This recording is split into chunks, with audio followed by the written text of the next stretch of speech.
এবার বাজেট পেশ করার 7 দিন আগে বিদ্যুতের মূল্য বৃদ্ধি করা হয়েছে, 10 দিন আগে জ্বালানি তেলের মূল্য বৃদ্ধি করা হয়েছে, কিছুদিন আগেই এলপিজি গ্যাস 1200 টাকা থেকে 1940 টাকা বৃদ্ধি করা হয়েছে। মাননীয় স্পিকার, জ্বালানি তেলের মূল্য বৃদ্ধি, গ্যাসের মূল্য বৃদ্ধি, একই সাথে নিত্য প্রয়োজনীয় মূল্য বৃদ্ধির পাশাপাশি পরিবহন ভাড়া আকস্মিকভাবে এত বেশি বৃদ্ধি পেয়েছে, এটা বাংলাদেশের ইতিহাসে সর্বকালের সকল রেকর্ডকে ছাড়িয়ে গেছে। মাননীয় স্পিকার, বাংলাদেশের মানুষ খুব আশা নিয়েছিল এই বাজেট পেশের মধ্য দিয়ে এই মূল্য বৃদ্ধিকৃত পণ্যের মূল্য হ্রাস পাবে, কিন্তু এই বাজেট বাংলাদেশের মানুষকে হতাশ করেছে। বাংলাদেশ গরিবের দেশ, বাংলাদেশ সমৃদ্ধির পথে যাত্রার দেশ, কিন্তু এই বাজেটকে অনেকে বললে আমি শুধুমাত্র এটাকে গরিব মারার বাজেট হিসেবে বলতে চাই না। এটা শুধু গরিব মারার বাজেট নয়, গরিবকে হয়রানির বাজেট। কোটি কোটি খুচরা ব্যবসায়ীদের জন্য এক হয়রানির নাম করা হয়েছে 0.2% অগ্রিম কর স্থাপন করার মধ্য দিয়ে। এই করার মধ্য দিয়ে এই সরকার নতুন করে আমাদেরকে স্মরণ করিয়ে দেয় সেই 76 মনন্তরের কথা। বাজেট আমার জীবনের গল্প, আমার পকেটের গল্প, আমার ভবিষ্যতের স্বপ্নের গল্প, বাংলাদেশের 18 কোটি মানুষের দৈনন্দিন জীবনের হিসাব নিকাশের গল্প।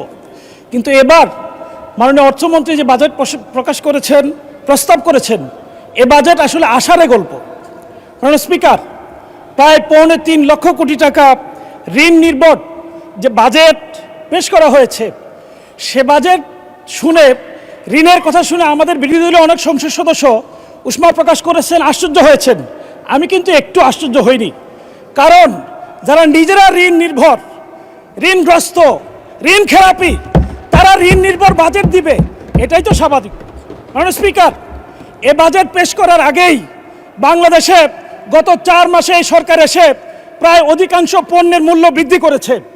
এ বাজেট পেশ করার আগেই 14টি ভোগ্য পণ্য সহ প্রায় বড় বড় যে পণ্যগুলো মানুষ নিত্যদিন ব্যবহার করে সেগুলোর মূল্য বৃদ্ধি পেয়েছে। এবার বাজেট পেশ করার 7 দিন আগে বিদ্যুতের মূল্য বৃদ্ধি করা হয়েছে, 10 দিন আগে জ্বালানি তেলের মূল্য বৃদ্ধি করা হয়েছে, কিছুদিন আগেই এলপিজি গ্যাস 1200 টাকা থেকে 1940 টাকা বৃদ্ধি করা হয়েছে। মাননীয় স্পিকার, জ্বালানি তেলের মূল্য বৃদ্ধি, গ্যাসের মূল্য বৃদ্ধি, একই সাথে নিত্য প্রয়োজনীয় মূল্য বৃদ্ধির পাশাপাশি পরিবহন ভাড়া আকস্মিকভাবে এত বেশি বৃদ্ধি পেয়েছে, এটা বাংলাদেশের ইতিহাসে সর্বকালের সকল রেকর্ডকে ছাড়িয়ে গেছে।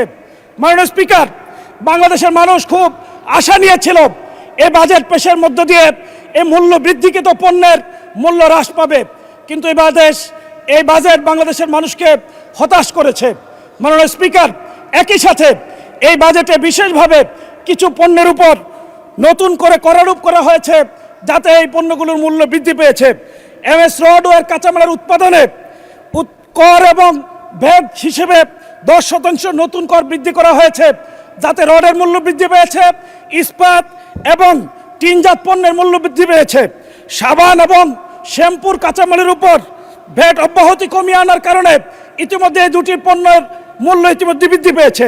মাননীয় স্পিকার, বাংলাদেশ গরিবের দেশ, বাংলাদেশ সমৃদ্ধির পথে যাত্রার দেশ, কিন্তু এই বাজেটকে অনেকে বললে আমি শুধুমাত্র এটাকে গরিব মারার বাজেট হিসেবে বলতে চাই না। এটা শুধু গরিব মারার বাজেট নয়, গরিবকে হয়রানির বাজেট।